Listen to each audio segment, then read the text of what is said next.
Thank you so much for joining us today, Ben. You are currently starring in the second season of Netflix's critically acclaimed teen drama, 13 Reasons Why, where you play Rick, and your character gets into some sort of conflict initially with the school's counselor. Does he really believe that his students that he's coaching were somewhat responsible for contributing to Hannah Baker's death? He's very much about protecting himself and very much about protecting the school. So, for the coach, it's for any of his players to be accused or indicted would be a tragedy because he needs his team to win, and that's really all that he's about. So, I think it's not that he has any like personal love for his players. I think he is more or less using them for his own gains. So there's a total Yeah, disconnect. He doesn't care either way. exactly right. Exactly right. And I think he's one of those people who's able to just kind of compartmentalize it and say, "Look, that was the horrible thing that happened. Don't get me wrong. I'm not a monster. That was horrible. But guess what? That was on her. She did that. These are my players, and they're just trying to get on and live their lives. So let them do that without wanting to kind of acknowledge the reality of this systemic problem that's happening in the school."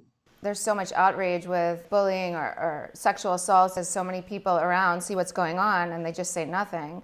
I think people are reacting kind of very uh, aggressively to the second season because it speaks to the way that the school is kind of more or less wants to kind of be silent on and not sort of take any responsibility.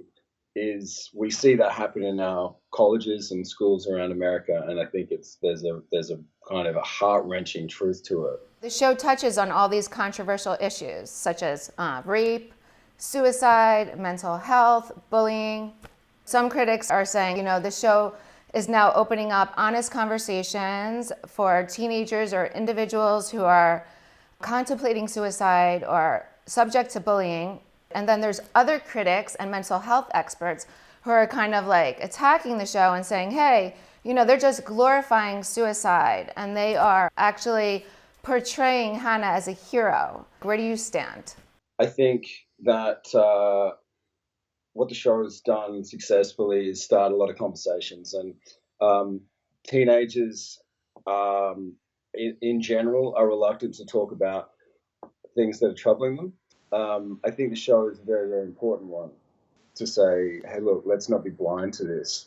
Everyone's going to view it differently, and I think that on the whole, the show is reaching out and starting very, very important conversations, which is a great thing.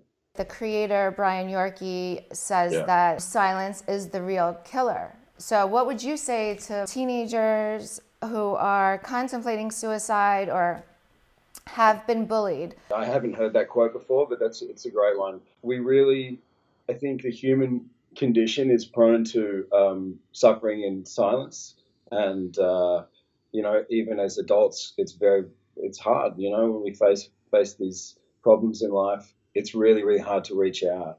And what this show is saying, what Brian's saying is, please don't do it alone. The moment you reach out, things start to get better. So I think that the sentiment is absolutely bang on. You joined the show in the second season, and the first season Yeah. was already established. Most of the cast members were there.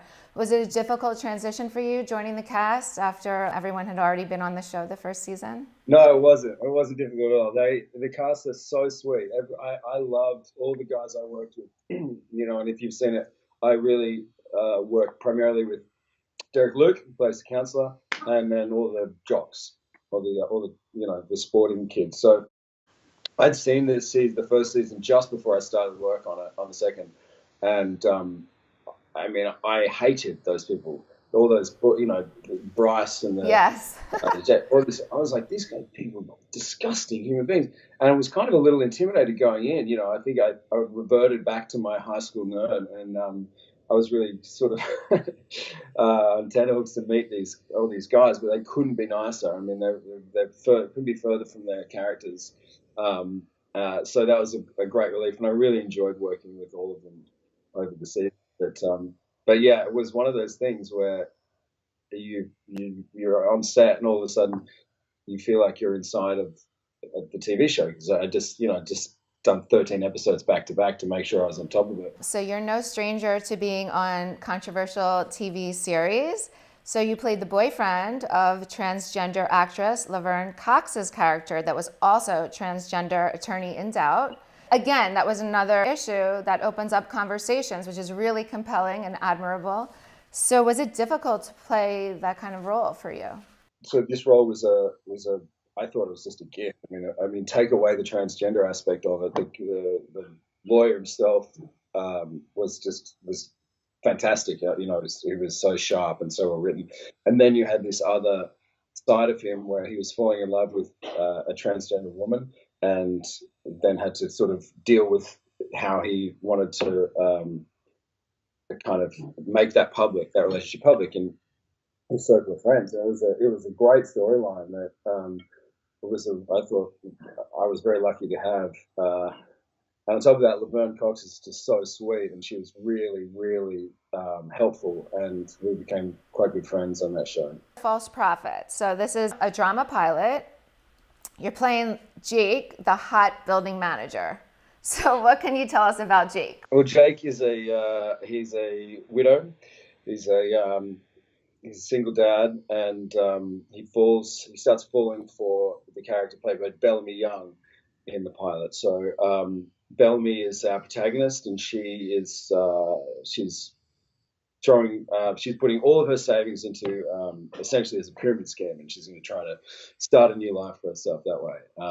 And these two meet, and I think as the season goes forward, we'll see what happens with them. But the show is, although it's a drama, it's very funny, and there are a lot of laughs in it. I have to talk about your accent, though, because I never knew you had an Australian accent watching you in all these different things. How are you able to get rid of your accent and do the American accent?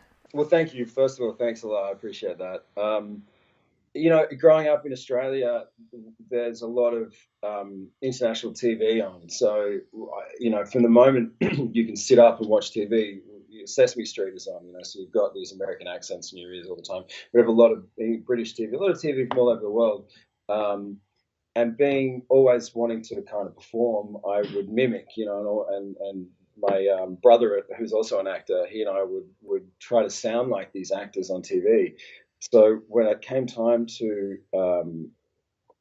take it seriously and eventually move to the States, I'd already kind of been practicing it for a long, long time. And then, I've lived in America now for 10 years. So I think it's just gets better. Ben, thank you so much. It was such a pleasure to talk to you today about all the projects you're working on, and can't wait to see you this summer in the Hamptons.